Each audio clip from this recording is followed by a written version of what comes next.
Is Anthony Hart. Thank you for tuning in.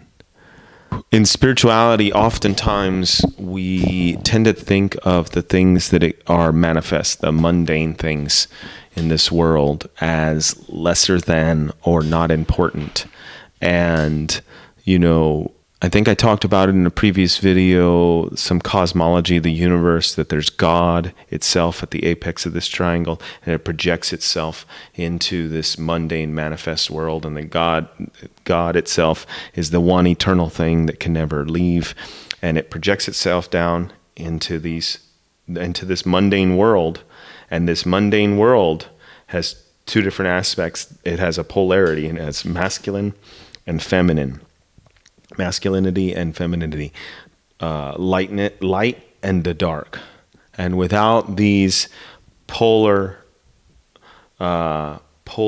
aspects, this world could not go round. This world could not exist. This universe could not exist. This universe exists because of the polarities and the way they play off of each other.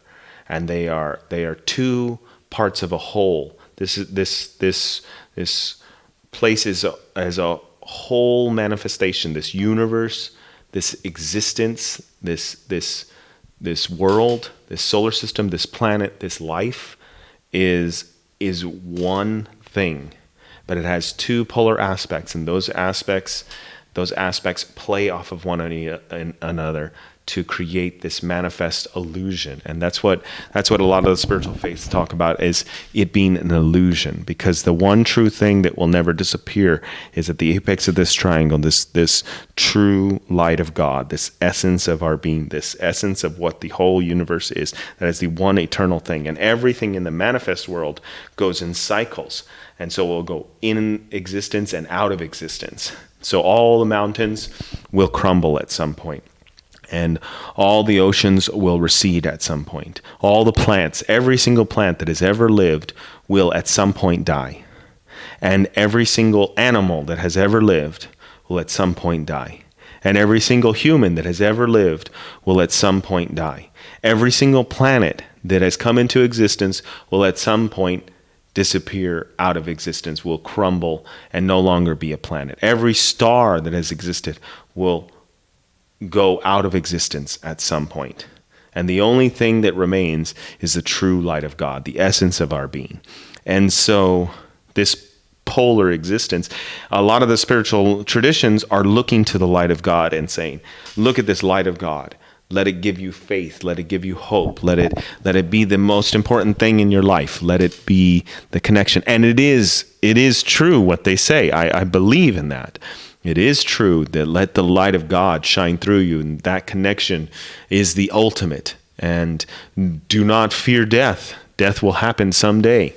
It doesn't mean and so that's what I really want to get into. It doesn't mean don't protect this life.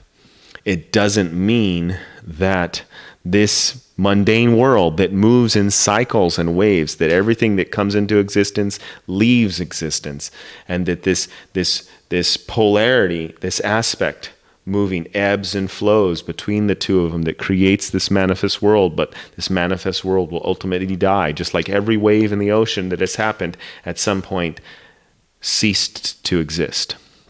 And so too this universe, this quote unquote illusion that the spiritual traditions talk about, which it is illusory, because it does go in and out of existence. And you can't, that's where they talk about the physics and the particles, and they come in and out of existence, and you can't really put your finger on it, because if you observe it, then it changes, and then you observe it and it changes, and you don't observe it and it changes. And it's like you can't ever get your finger on it, because this world moves in these waves. So anyways, there's a kind of default that happens when we start looking at life in that way, where we're looking at God, the eternal being, the nature of what we truly are, and moving towards it. We tend to downplay the things of this world. But this world is a beautiful, precious thing. And it's here for a reason as well. Even though it's moving in and out of existence, there's a reason for its existence. And its existence is beautiful. Its existence is glorious. And sometimes in the spiritual traditions, we spend so much time focusing on God itself somehow that we begin to gain a disdain almost for this world, or for the earthly things, for the things of this manifest world. And don't disdain these things. The things of this world have a purpose and a reason for being there. And they're beautiful projections of the light of God into the universe to help so much, to help us learn, to help us grow, to help us find joy, happiness, connection, fulfillment, depth, clarity, belief, understanding, love. And the things of this manifest world help us do that. Oftentimes we'll get into a disagreement with someone or some notion, and we're so mad at it. But the disagreement with that one or that belief or that idea helps us to find what we do believe in, helps us to find the truth for us, the direction for us. And without it, we may not have found it. And so this manifest world is blessing us. It is a blessing from God. And it's not to be, to have some kind of throwaway feeling towards, or some disdain for.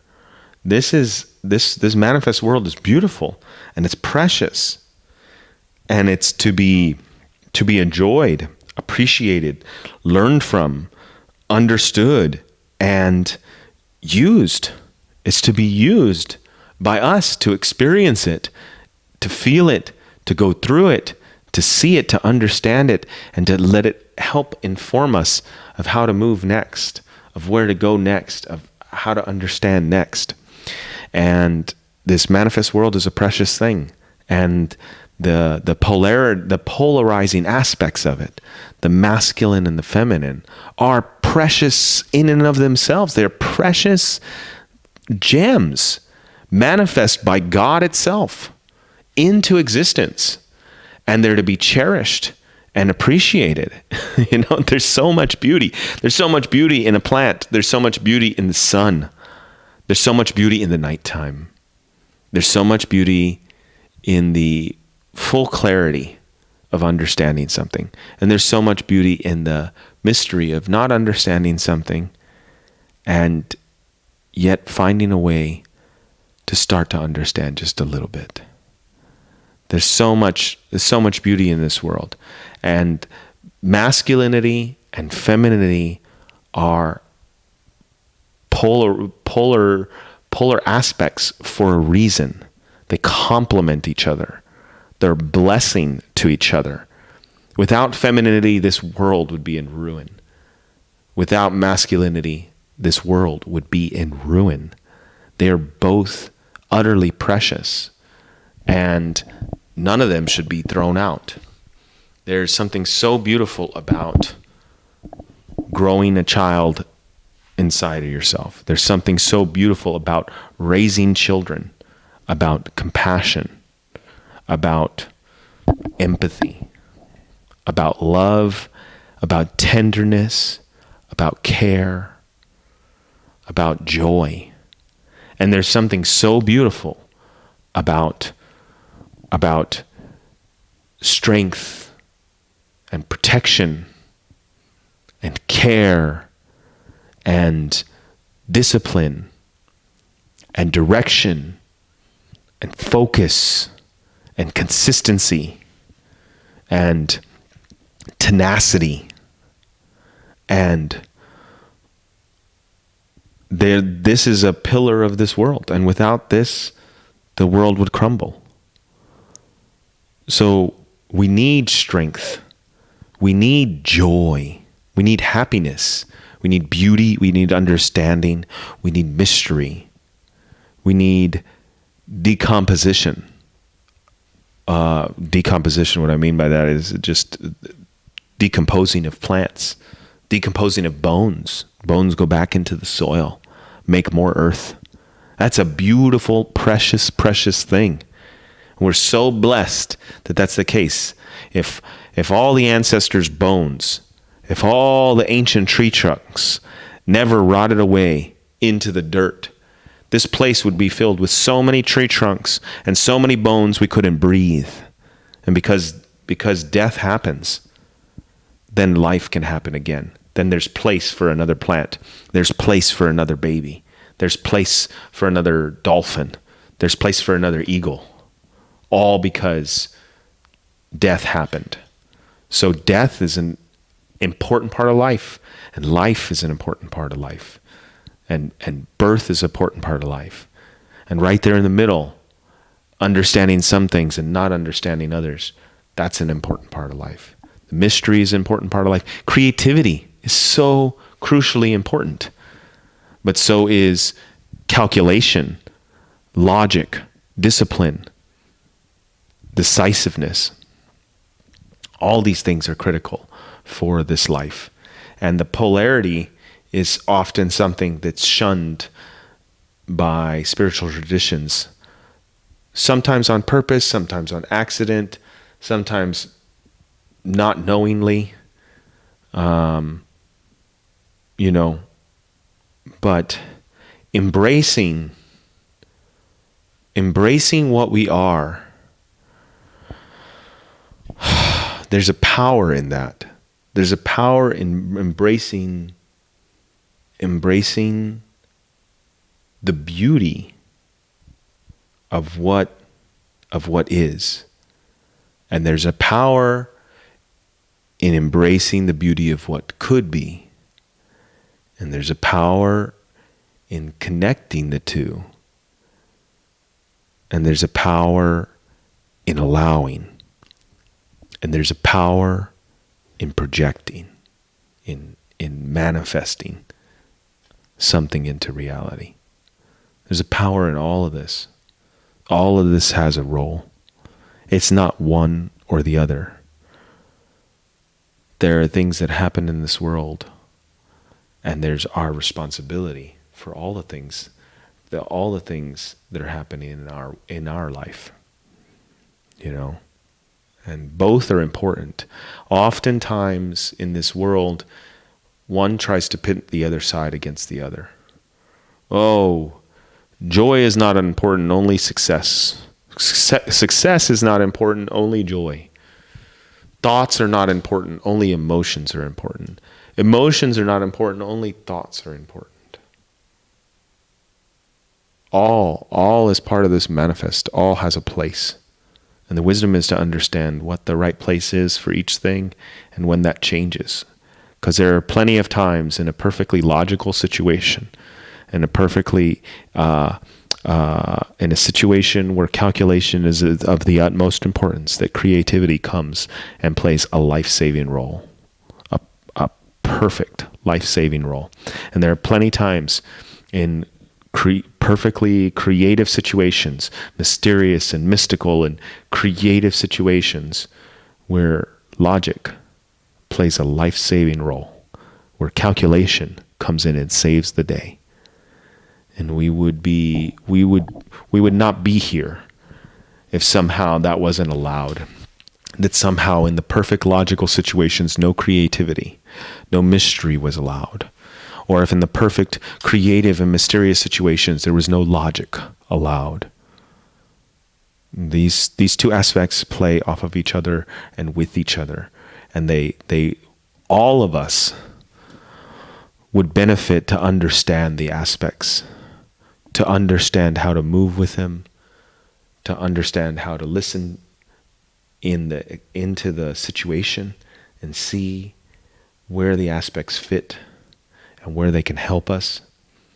To be a well-rounded person, to be able to understand both aspects to some degree, is going to benefit us in our lives and the continuation of our path in the direction that we see as best for us. And so both aspects are important. It is important to be able to visualize and manifest something beyond your wildest dreams, the best possible thing that you would want. And it's also important to let go of the daydreaming and just get to work. Get something done. Now is the time to act. Act now. Make a plan, stick to it, stay with it. Both of the things are important. And if you can't do one or the other, it's going to be a challenging life. They both play a role. I like that was a good little quote from someone talking about the leverage of the universe. So it's about understanding when you have the leverage. So if you have a long bar, if you have this long bar and you're over here and you're wedged under something and you pry, it's going to be easy, to pry that up. But if you take the same thing and you grab it a little lower and you try to pry it up, it's much harder. It's nice to have the leverage. And that leverage exists in ways of being in this world. It exists within logic. There are times where we're trying to use logic and we're grabbing close to the hilt right here, close to what we're trying to pry up. And it's not working. It's moving very, very slowly. Whereas if we use creativity, we'd have a little bit more leverage. Same thing is true for creative situations. On creative situations, we're trying to, pry it up here, mysterious situations, and it's not going. And if we just use a little bit of logic, boom, it'll just pry it up. And so to understand where those leverages exist, where is the place for logic in this? Where is the place for creativity in this? And if you're not proficient at both tools, then you may find yourself in a situation where you're greatly challenged and you just don't have the tool for the job. And it just becomes an insurmountable wall, or a wall that is surmounted through incredible effort and incredible time and energy usage. Whereas if you had mastery of both tools, you'd be able to circumvent that wall, to move past that wall very quickly. And so it's about understanding both tools, having a proficiency in both tools, and being able to utilize them for their correct applications. It's like you're trying to do a plumbing job with mechanic tools, or you're trying to do a mechanic job with plumbing tools. You're going to run into some situations that are insurmountable. And maybe that's not the best analogy, but you get what I'm saying. You got to have the right tool for the right job. And both of those are aspects of this world, So embracing the mundane, the beautifully mundane, the feminine, the masculine, the hard, the soft, the quiet, the loud, all the different aspects of this world, the joy, the discipline, all these different aspects, make a well-rounded life and make somebody who can handle lots and different types of situations. And that's really what we all want to be able to do, is to be able to handle our love life, to be able to handle raising our children, to be able to handle human interaction, to be able to handle protecting our families, to be able to handle making tough decisions, to be able to discern what's best, to be able to handle making upgrades and learning new skills. So the mundane world is a blessing. The polarity is a blessing. It's often said, "Oh, this polarity is not the truth, and therefore it's illusory, and therefore it's not important." It's not the case. The polarity is a beautiful and a precious gift from God itself, and it's part of what we exist in, and it's okay for it to be there. And embracing it is a good thing. That doesn't mean it is the only thing. We have to be able to see beyond that and see the connection to God. This connection to God is the most important thing. But the mundane world is important as well too. And I guess there's some people that would argue, the most important thing is this life, and so then if you need water, you got to get water. Don't worry about God. But that's a whole nother conversation. That's a whole nother conversation. I just wanted to share a little bit about that today. I hope you guys are doing well wherever you're at. God bless you all. May that light of God always shine inside of your heart. May the light of God always shine inside of your heart. May you know that you are blessed and that this world around you is a precious thing, that you are a precious thing. Good luck to you all. God bless, and we'll see you in the next video.